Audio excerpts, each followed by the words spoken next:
Worklings, कैसे हो? I hope all of you are fit and fine, doing well. पढ़ रहे हो ना? लेक्चर अच्छा लग रहा है? अच्छा लग रहा है तो बहुत बढ़िया.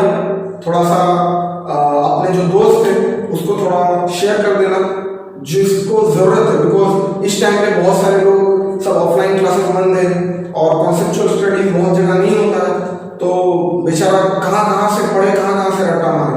सो जिनका भी जरूरत है, दोज आर नीडी, तो उनको जरूर शेयर करना ताकि अभी से वो लोग सीखना चालू करें, क्योंकि लॉकडाउन कब पूरी तरीके से खुलेगा और कब से वापस नॉर्मल क्लासेस चालू होगा. वो जहाँ पे पढ़ने जाता है, तुम्हारा जो भी दोस्त है, हो सकता है अच्छा जगह में पढ़ने जाता है मगर उसको अभी ऑनलाइन जो है फैसिलिटीज नहीं मिल रहा है, सो प्लीज उनको हेल्प करो, because help, if you help others you will get the help. So let's start. आज पार्ट 2 होगा इंटरनेट डायमेंशंस का. बहुत इंटरेस्टिंग चीज है कि we can literally right now find the dimensions of other things. Unknown कोई भी चीज रहेगा तो तुम डायमेंशन फाइंड कर दोगे, और यही रिसर्च में काम आता है.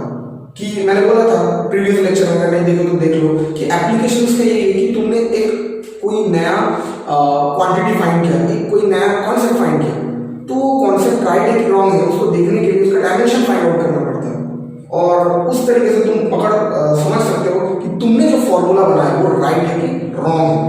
तो आज डायमेंशन एनालिसिस यानी पोस्टमार्टम करेंगे. कोई भी जगह पे डायमेंशन रहता है उसको ढूंढ के निकालेंगे और मजा आएगा. Let's start.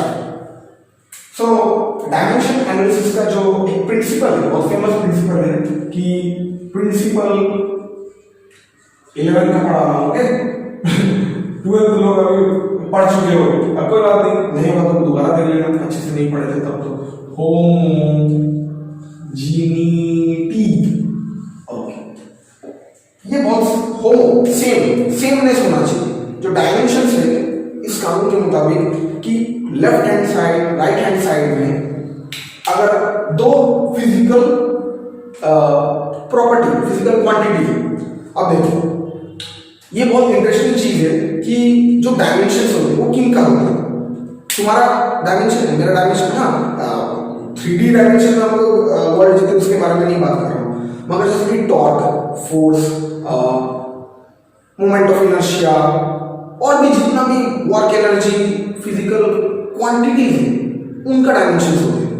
तो what I am trying to say कि डायमेंशन किन का होता है, जो कि फिजिकल प्रॉपर्टी है. जैसे कि चेयर का या बॉटल का या मेरा, सबका हम लोग का कोई अलग अलग डायमेंशन नहीं है.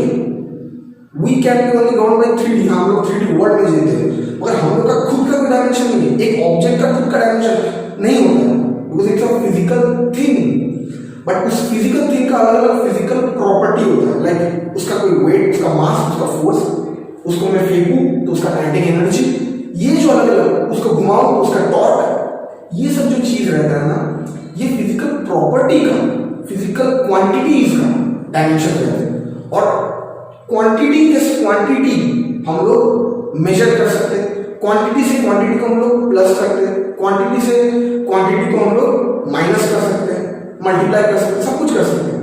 बट होमोजेनिटी कह रहा है कि same dimension, the physical quantities with same dimensions can be subtracted or added to form a correct equation. Let's see what I'm trying to say. That if it's A, alu, any dimension, and if it's B, अगर ये equation correct है तो A का dimension और B का dimension भी same होना चाहिए. Let's say इसका डायमेंशन है ml-2 फॉर एग्जाम्पल, तो इसका भी डायमेंशन होगा ml-2 होना ही पड़ेगा. इसको आइडेंटिटी प्रॉपर्टी बोलते हैं. आइडेंटिटी हम लोग बचपन में पढ़े थे. Identity okay. अगर दो तीन डायमेंशन के बारे में बात करें, चलो ए एक फिजिकल क्वांटिटी, बी एक, सी एक. सो अगर डायमेंशन तीनों का डायमेंशन सेम है, then we can write in form of a plus b is equal to c, या a plus b minus c is equal to 0. इस तरीके से हम लोग कर सकते हैं. जो सेम डायमेंशन रहते हैं ना, उसको हम लोग प्लस कर सकते हैं, उसको माइनस कर सकते हैं. b को मैं उधर लेके जाके a plus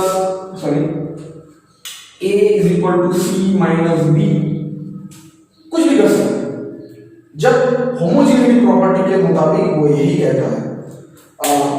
आगे करेंगे तो समझ में आएगा, एग्जांपल्स और क्लियरली समझ में आ जाएगा।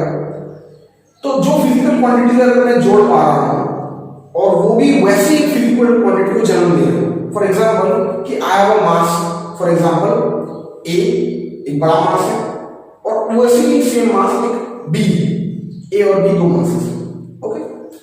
तो मैं नेक्स्ट पिक्चर में मैं देखता हूं क्या हो रहा है कि जो बी मास है उसको मैं अगर तोड़ देता हूं, दो पार्ट में, छोटे छोटे पार्ट में डिवाइड कर देता हूं, बी और सी वही मास है और ए मास को मैं एज इट इज रखता हूं, तो क्या होगा, ए मास का जो डायमेंशन होगा या ए मास का जो वैल्यू होगा that will be is equal to B plus C. ये दोनों मास को जोड़ के हम लोग को मिलेगा एंड डायमेंशन वाइज भी करेक्ट है क्योंकि मैं मास को ही तोड़ रहा हूं, मास को ही जोड़ रहा हूं और एक दूसरे के साथ प्लस और माइनस कर रहा हूं, क्योंकि at the beginning A was equal to B, now A is equal to B plus C. Mass wise हम लोगों ने देखा।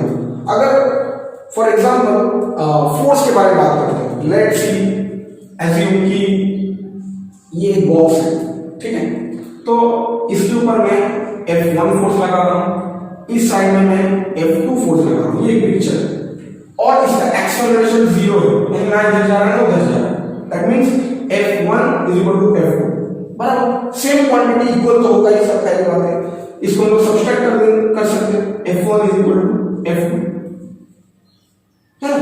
अगर मैं ये F2 फोर्स को दो पार्ट में डिवाइड कर देता हूं, लेट्स से साइड वाले पिक्चर में मैं दिखा रहा हूं that this box same box acceleration 0 है, मगर इसमें मैं F2 को थोड़ा सा मतलब इस फोर्स को दो पार्ट में डिवाइड कर दिया, let's say if it's FA और FB और उस साइड में मैं अभी भी F1 फोर्स लगा रहा हूं, तो क्या होगा, F1 will be equal to FA plus FB होना ही पड़ेगा। इधर एक ही आदमी खींच रहा है, इधर दो छोटे छोटे बच्चे खींच रहे हैं, तो ना बॉक्स उधर जा रहा है ना उधर जा रहा है, बराबर हो जा रहा है और ये दोनों एक दूसरे में आराम से एक दूसरे को ऐड कर सकता है, सब्सट्रैक्ट कर सकता है। F1 minus FA minus F3 equal to 0, ये सब फिजिकल क्वांटिटी देते हैं सेम, इजंट इट। और एक मस्त एग्जांपल है, इमेज में देखो कि एक लंबा सा ट्रक है और इधर एक ट्रक है, ए ट्रक बी ट्रक। सो एक सर्टेन डिस्टेंस 0 टाइम से चालू किया और t इज एनी आर्बिट्रेरी, कोई भी एक टाइम सर्टेन टाइम, तो ए भी फिनिशिंग लाइन और बी भी फिनिशिंग लाइन सेम टाइम में सेम डिस्टेंस कवर किया, दोनों का वेलोसिटी बराबर है, v is equal to v। अब हम लोग ये देखते हैं कि नेक्स्ट पिक्चर कि v वही लंबा सा ट्रक, मगर अब थोड़ा सा अलग है कि जो बी ट्रक है वो एकदम लंबा है, 0 से चालू किया, फिनिशिंग लाइन को जल्दी टच कर दिया क्योंकि ट्रक तो लंबा है ना, और उसके नीचे गाड़ी को देखते, छोटा सा गाड़ी है, एक छोटा सा गाड़ी, उसका पैर छोटा, चक्का छोटा, तो करके उसको ज्यादा डिस्टेंस ट्रेवल करना पड़ेगा फिनिशिंग लाइन को टच करने के लिए, मगर ये क्या है, ये बहुत बड़ा है, ये थोड़ा भी इसका चक्का घुमा, इसका जो सामने वाला टिप, ट्रक का जो सामने वाला साइड है वो टच कर देगा, तो फिनिशिंग लाइन में ये गाड़ी को पहुंचने के लिए कम डिस्टेंस ट्रैवल करना पड़ा। अच्छा, मगर नीचे वाला गाड़ी अभी भी तो चल रहा है ना, चलते जा रहा है। अब देखो, अब मान के चलो इस ट्रक के ऊपर एक लैम्बोर्गिनी गाड़ी खड़ा है और वो लैम्बोर्गिनी गाड़ी जैसे ही जो नीचे वाला गाड़ी है लैम्बोर्गिनी गाड़ी के बराबर आ जाता है, तो लैम्बोर्गिनी गाड़ी मान के चलो उस ट्रक के ऊपर से दौड़ना चालू कर होता है ना, बड़े बड़े जो महंगा गाड़ी होते हैं वो कहां से आते हैं ना, रोड में खींच के घसीटते लेकर आते, ट्रक के ऊपर से चलते।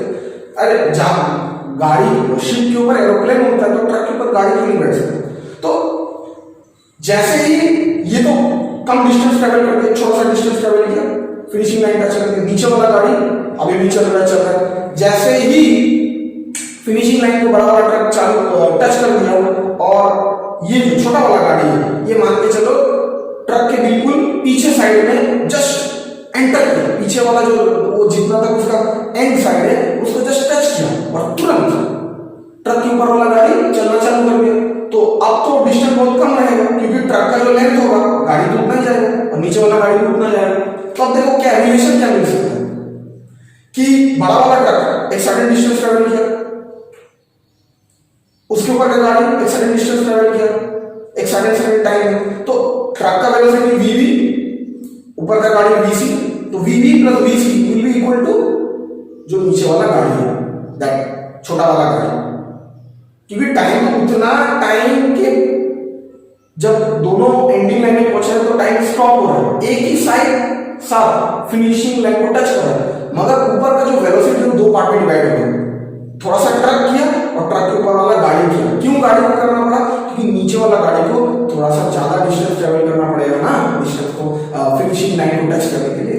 तो ये कॉन्सेप्ट एक तरीके से हम समझ सकते हैं कि जो सेम, अब देखो वेलोसिटी के साथ वेलोसिटी प्लस हुआ, वेलोसिटी के साथ वेलोसिटी इक्वल हुआ, ये जो कॉन्सेप्ट है ये होमोजेनिटी का।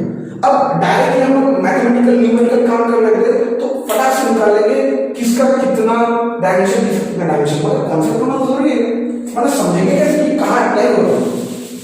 होमोजेनिटी सब कर दिया, लिख दिया, फाइंड आउट तो कर दो, जेई क्रैक कर लो, जेई एडवांस क्रैक कर ले, एमआईटी में चले, मगर असली जिंदगी में उसका अप्लाई नहीं करना है।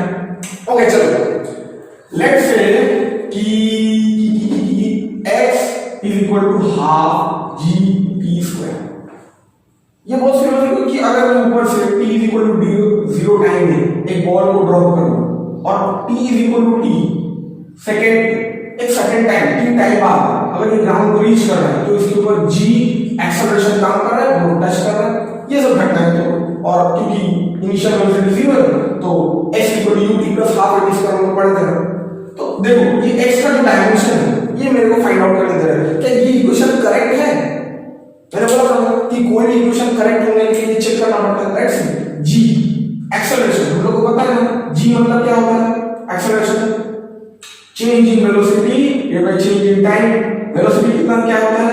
l t यानी distance upon time, displacement upon time divided by t, तो l t माइनस 2।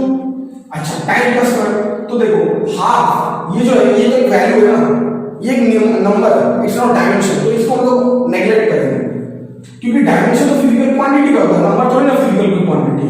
ओके तो g l t minus 2 t का स्क्वायर, तो क्या हो जाएगा? खत्म। देखो l x का डायमेंशन क्या l होता है? जरूर। ये क्या है? ये तो डिस्प्लेसमेंट होता है, तो यानी ये जो इक्वेशन है 100% करेक्ट है, इसे चेक करने के लिए काम आता है। और अलग अलग चीजें में ऐसे तो बहुत सारे ऐसे चीजें रहते हैं। Let's see y is equal to a plus b by t। Okay तो पूछ रहा है अब y क्या है? डिस्प्लेसमेंट, और t क्या है? Time, b by t time. तो पूछ रहा है find a and find b, what is the dimension of a and what is the dimension of b। तो हम लोग ने अभी भी सीखा कि same dimension physical quantities can be added और सब्ट्रैक्टेड। तो दैट मींस y का डायमेंशन डेफिनेटली a के बराबर होगा और y का dimension definitely b by t के बराबर होगा, क्योंकि देखो इसके साथ ये ऐड हो रहा है, पूरा अक्खा चीज ऐड हो रहा है, तो इस पूरा अक्खा चीज का डायमेंशन y के बराबर होना चाहिए। तो y का डायमेंशन l है, डिस्प्लेसमेंट, तो a का डायमेंशन भी क्या होगा? l का डायमेंशन क्या हो गया? l हो गया। अच्छा y का डायमेंशन l है। अच्छा अब एक बात को समझना पड़ेगा कि b t का डायमेंशन टाइम है। अच्छा तो t को ऊपर मल्टीप्लाई कर देते हैं, मतलब इधर आ जाएगा ना, तो क्या हो जाएगा? l t is equal to b बराबर। देखो ना इधर l t बिठाओगे, इधर t है, t कट होगा तो l आएगा, सही है ना? समझ में आया क्या? Very good. अब आगे चलते हैं, इसको मिटा दो, इधर लिखता हूं, इतना मिटाने का टाइम नहीं है। अच्छा अब सपोज कर लो, लेट्स थिंक कि मेरे को एक ऐसा दिया है म्यू, रिफ्रैक्टिव इंडेक्स हम लोग पढ़े थे जो कि sin theta i y sin theta, Snell's law हम लोग पढ़े थे, ये सब रिफ्रैक्टिव इंडेक्स का कोई डायमेंशन नहीं रहता है, कोई यूनिट नहीं रहता है, क्योंकि वो एंगल अपॉन एंगल हो रहा है या जो रेस्पेक्टिव वेलोसिटी रहता है उसका वेलोसिटी बाय वेलोसिटी रहता है, तो it's dimensionless. Refractive index is equal to a plus d बटे lambda square. For example ad नहीं तो बोला a का वैल्यू ढूंढो, b का value, length is wavelength, it's wavelength का क्या होता है l, डायमेंशन क्या है l। तो म्यू को देख के एक तो चीज पता चल रही है mu minus a minus D square by lambda square is equal to 0। ऐसे भी हम लोग फॉर्मेट में पहले से ले सकते हैं। तो म्यू और a का डायमेंशन बराबर होगा, तो a का डायमेंशन क्या होगा m0 l0 d0।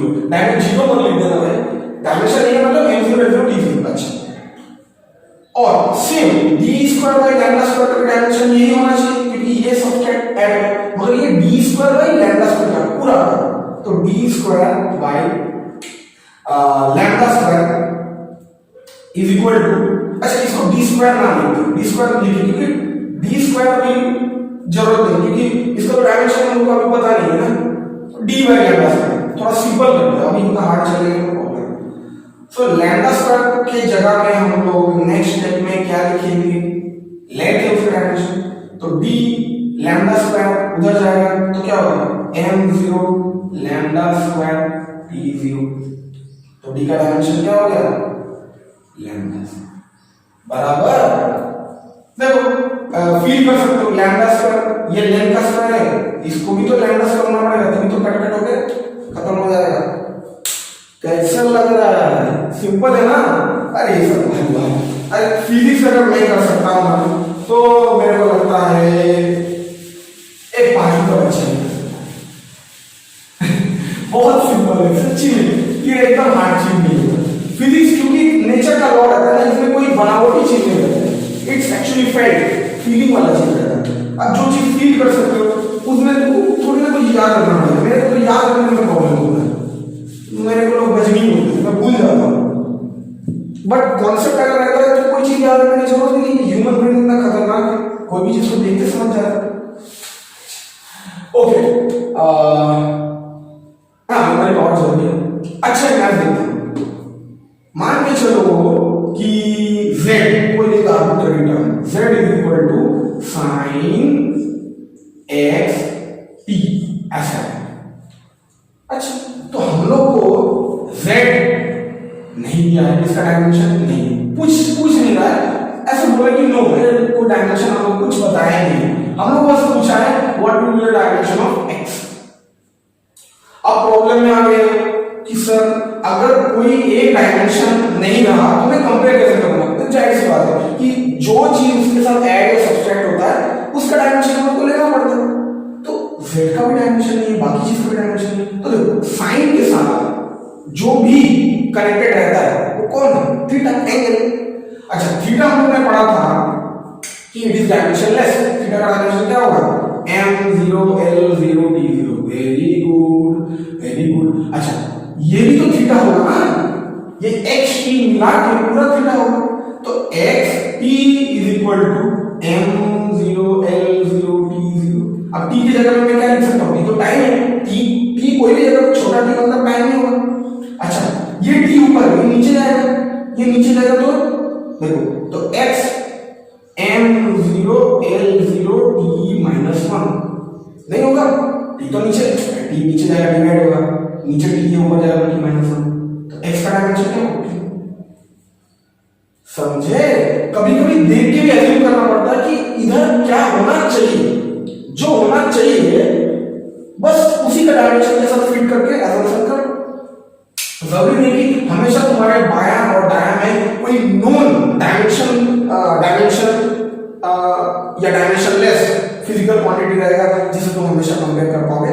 Sometimes there will be you have to assume उधर क्या होना चाहिए, बस इतना सब नॉलेज होना चाहिए, साइन के बाद में थीटा ही होता है, इतना नॉलेज तो सबके पास है।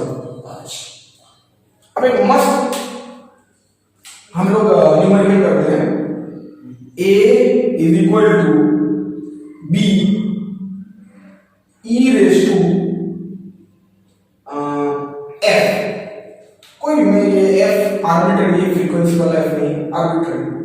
हम लोग ये सब को a पता नहीं b पता नहीं कुछ नहीं है, मतलब कि f का डायमेंशन बताओ, what is the dimension of f। अब देखो e के ऊपर कोई पावर है, कोई चीज है, पावर है ना। अच्छा e के ऊपर क्या होता है, ये एक्सपोनेंशियल से होता है, e के ऊपर पावर कि कोई भी चीज के ऊपर पावर रहता है। कभी सुनो कि पावर ऊपर रहता है तो उसका डायमेंशन हो सकता है, लाइक किसी का स्क्वायर किसी का क्यूब होता है ना, तो कभी something raise to 2 newton, something raise to 400 metre, something raise to 3 joule. Power में रेज में कभी होता है क्या?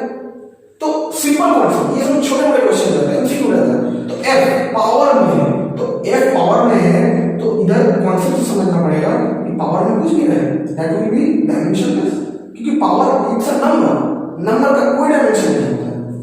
तो एफ इक्वल टू क्या होगा, m0 l0। अब इसका मतलब जीरो मत लिख दियो, क्योंकि अब देखो अगर मैं इसको कंपेयर करने के लिए जीरो करता हूं, t डिवाइड बाय 0 0 खत्म हो जाएगा, ऐसे मत करो भाई, t का पावर 0 में है, यानी 1 है इस जगह में।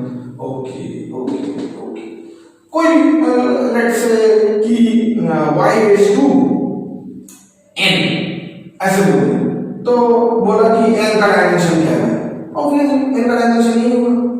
कोई भी चीज का पावर, t का पावर, कोई भी ऐसे पावर में रहेगा ना या थीटा में रहेगा, तो डायमेंशनलेस क्वांटिटी के जगह में जो होना चाहिए, नंबर के जगह में अगर है, इसके जगह में अगर है, तो वो सब जगह में क्या रहता है, उसको कंपेयर करके हम लोग निकाल सकते हैं। सो शॉर्ट टॉपिक से उसके लिए प्रिंसिपल ऑफ होमोजेनिटी से फिर आज का टॉपिक रहेगा। तो लास्ट अगर मैं एक रिवीजन कर लूं, एक ओवरऑल एक कॉन्टेक्स्ट दे दूं कि क्या कहता है principle of homogeneity all over, तो हम लोग को एक एमआईटी से कनेक्टेड खूबसूरत एग्जांपल हम लोग देख लेते हैं कि let's say a is equal to c raised to x plus d1 plus d2 by e plus f, ये पूरा एक अखा चीज है। तो इससे क्या मालूम चलता है, अगर कम से कम एक भी डायमेंशन दिया है तो बाकी डायमेंशन निकालना इजी हो जाता है।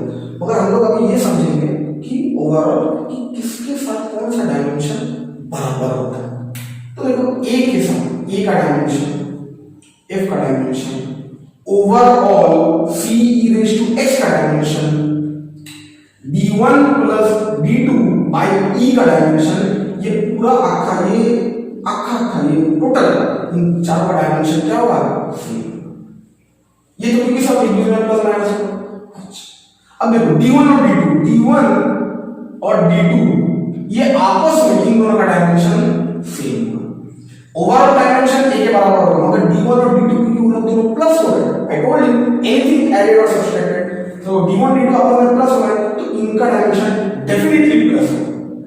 अच्छा देख के और क्या क्या असम्पशन कर सकते हैं, x का क्या डायमेंशन होगा, डायमेंशन लेस होगा, l0 t0 डायमेंशन लेस होगा, होना ही पड़ेगा क्योंकि पावर में है, क्योंकि पावर में है।